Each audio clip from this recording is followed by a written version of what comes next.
1, 2, 3, come on!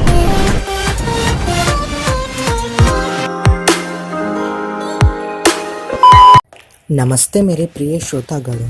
आज का हमारा टॉपिक यानी विषय होने वाला है कोरोना के समय में डिजिटल शिक्षा या फिर जितने भी डिवाइस हम लोग यूज़ करते हैं उनका हमारे ऊपर क्या प्रभाव पड़ता है। तो ये जो टॉपिक है ये मैंने अपने आप लिखा है।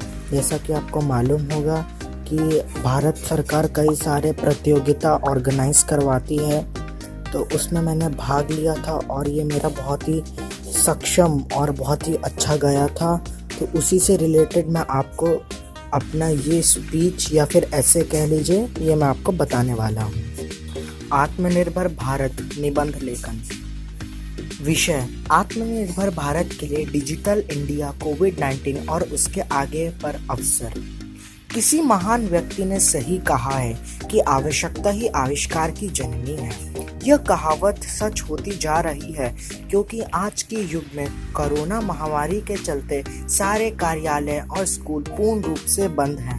तालाबंदी के कारण और इस महामारी के दौरान केवल सरकारी और कुछ निजी आवश्यक कार्यालय ही खुले हैं। अब ऐसे समय में स्कूली बच्चों की शिक्षा को लेकर भी सवाल उठते हैं, परंतु हमारे देश की सरकार ने कुछ महत्वपूर्ण कदम उठाते हुए डिजिटल शिक्षा का उपाय निकाला है। इसके चलते सारे विद्यार्थी अपनी शिक्षा घर बैठे ही ग्रहण कर रहे हैं। डिजिटल शिक्षा, जिसे ऑनलाइन शिक्षा भी कहा जाता है, एक अच्छा माध्यम है।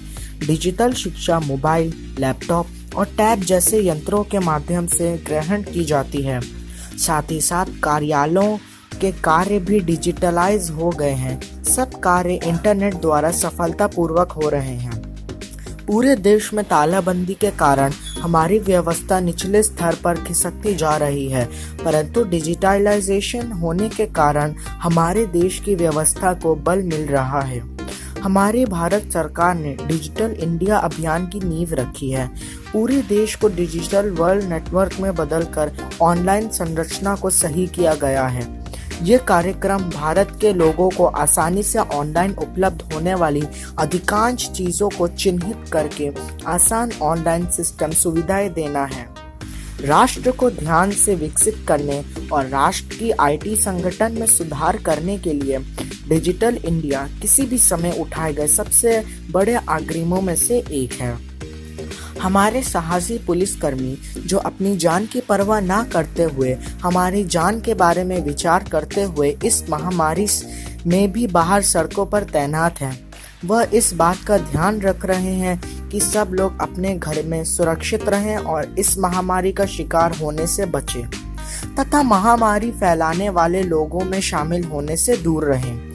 हमारे पुलिसकर्मी आधुनिक तकनीकों का भी उपयोग करते नजर आ रहे हैं, जैसे ड्रोन की सहायता से सड़कों पर नजर रखना और भीड़ पर नजर रखना कि भीड़ सोशल डिस्टेंसिंग का पालन करने तथा लोगों को ड्रोन के माध्यम से जानकारी उपलब्ध करवाई जाए। यह सब डिजिटल इंडिया अभियान का ही एक हिस्सा है। हमारे देश की सरकार ने कई उपाय निकाले हैं कि हम सब देशवासी घर पर बैठें और कोरोना महामारी से जंग कर उसको फैलाने का माध्यम ना बने। हम यह एक बहुत अच्छा अवसर मिला है कि हम एक सच्चे नागरिक होने का कर्तव्य निभाएं तथा अपने देश की सेवा में लीन हो जाएं। अंतिम बात, मैं स्वयं का एक विचार प्रस्तुत करना चाहता हूँ कि हमारी सरकार को एक स्वदेशी ऐप बनाना चाहिए जिसमें लोगों की मीटिंग हो सके। उदाहरण के तौर पर गूगल मीट।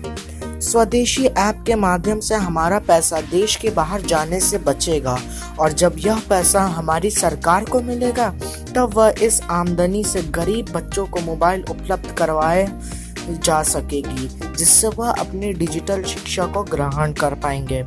आखिर में हमारे देश के बच्चे ही भविष्य हैं।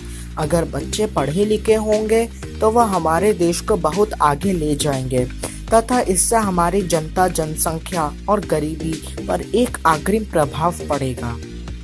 छोटा मगर प्रभावशाली। धन्यवाद।